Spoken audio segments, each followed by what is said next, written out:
భారీ ప్రయాణికుల రద్దీతో పాటు పారిశ్రామిక అవసరాలను దృష్టిలో పెట్టుకుని రూపొందించిన అంతర్జాతీయ విమానాశ్రయం భోగాపురం అత్యాధునిక మౌలిక సదుపాయాలతో దేశంలోని కీలక విమానయాన కేంద్రాల్లో ఒకటిగా నిలవనుంది.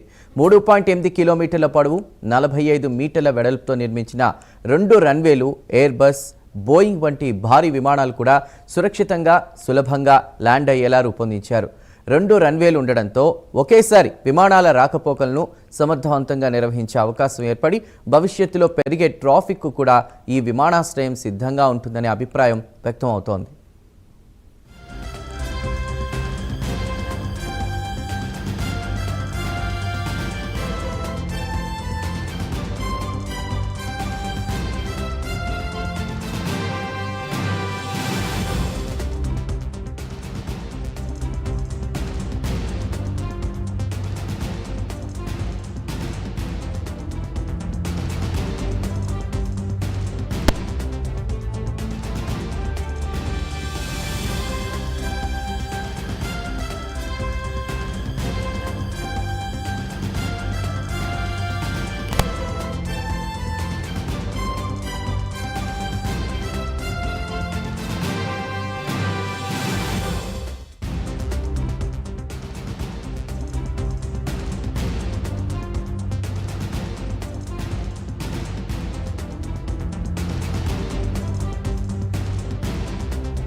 రైట్, ఇక ప్రాంతీయ పారిశ్రామిక అభివృద్ధికి ఊతమిచ్చేలా ప్రత్యేక కార్గో టెర్మినల్, లాజిస్టిక్ జోన్ ఏర్పాటు మరో కీలక అంశం. ప్రస్తుతం అక్కడి ఏర్పాట్లు తదితర అంశాలు సంబంధించి పూర్తి సమాచారాన్ని మా ప్రతినిధి నరసింహ అందిస్తారు. నరసింహ,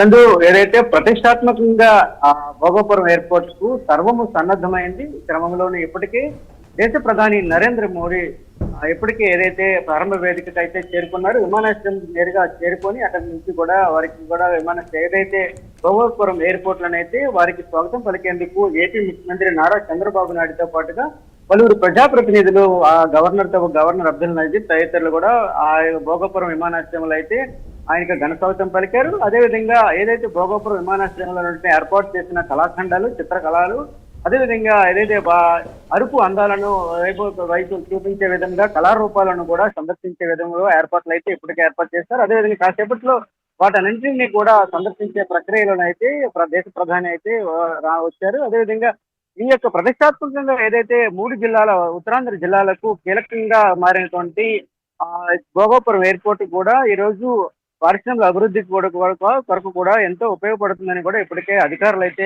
చెప్పడం జరిగింది. ఇది తలమానికంగా, వైభవపేతంగా ఈ రోజు ఒక పండుగ వలె ఈ రోజు భోగాపురం ఎయిర్పోర్ట్ ప్రారంభోత్సవంలో భాగంగా అయితే సుమారుగా దాదాపుగా 3 నుంచి 4 లక్షల మంది ప్రజలు అయితే నేరుగా సభా వేదిక అయితే బస్సుల్లో ఉదయం నుంచే కూడా చేరుకున్నారు. వారికి ఏ విధమైన ఆటంకం కలగకుండా సురక్షితంగా ప్రజాప్రతినిధులు అయితే మాత్రం వారిని నేరుగా సభా వేదిక వరకు తీసుకొచ్చారు. అదేవిధంగా వారికి ఉదయం నుంచే అల్పాహారము, తదితర మంచినీరు, తదితర వసతులు కూడా ఏర్పాటు చేశారు. అదేవిధంగా ఈ రోజు ఏదైతే భోగాపురం ఎయిర్పోర్ట్ కూడా పూర్తి స్థాయిలోని ఏర్పాట్ల ప్రక్రియలో భాగంగా అటు అధికారులు కూడా పూర్తి స్థాయిలోని ఏర్పాట్లు చేయగా ప్రజాప్రతినిధులు కూడా భాగస్వామ్యం అవడంతో కూడా ఈ రోజు ఒక పండుగ వాతావరణాలే ఉదయం నుంచి కూడా గత వారం రోజుల నుంచి కూడా పూర్తిగా ఏర్పాట్లు చేసిన ప్రక్రియలో భాగంగా ఈ రోజు ఉత్తరాంధ్ర జిల్లాలకు తలమానికంగా మారిందని చెప్పవచ్చు. అదేవిధంగా మరికొద్ది క్షణాల్లో ఇది జాతికి ఏదైతే ఉత్తరాంధ్ర జిల్లాలకు బ్రేకింగ్ అందుతూ ఉంది. భోగాపురం ఎయిర్పోర్ట్ టెర్మినల్ భవనాన్ని ప్రధాని మోదీ ప్రారంభించినట్లు మనకి బ్రేకింగ్ అందుతూ ఉంది. మిగతా కార్యక్రమాలకు సంబంధించిన సమాచారం ఏంటి? ఇప్పుడే ఇది అందిన సమాచారం చందు. ఏదైతే ఇప్పుడే ప్రధాని నరేంద్ర మోడీ అయితే అధికారికంగా ప్రారంభించినట్లు తెలుస్తుంది. అదేవిధంగా దింసా నృత్యము వారికి స్వాగతం పలకగా పలు సాంస్కృతిక కార్యక్రమాలు కూడా ఆయనకి స్వాగతం పలికేందుకు కూడా పూర్తిగా ఏర్పాటు చేశారు. అదేవిధంగా ఇప్పుడు వారి విధంగా దింసా నృత్యము 13,000 మందితో ఆయనకు ఘన స్వాగతం పలికారు. అదేవిధంగా ఏదైతే పూర్తి ఏర్పాట్లలో భాగంగా ఆయనకు అంగరంగ వైభవంగా ప్రధాని నరేంద్ర మోదీకి కృతజ్ఞతా భావంతో ఈ రోజు ఉత్తరాంధ్ర జిల్లాలో కూడా నేరుగా వచ్చి ఈ రోజు అతనికి కృతజ్ఞత తెలిపే విధంగా అయితే పూర్తిగా అందరూ కూడా వచ్చినట్టు తెలుస్తుంది. అదేవిధంగా ఏదైతే కళాఖండాలను ఏర్పరిచినటువంటి ఈ పూర్తి స్థాయిలో ఈ యొక్క అధికారులు కూడా ఏర్పాటు చేయడంతో కూడా ప్రధాని కూడా ఒకవైపు చూసినటువంటి కళాఖండాల రూపంలో కూడా హర్షం వ్యక్తం చేస్తున్న పరిస్థితి అయితే నెలకొంది. Right Narasimha, thank you.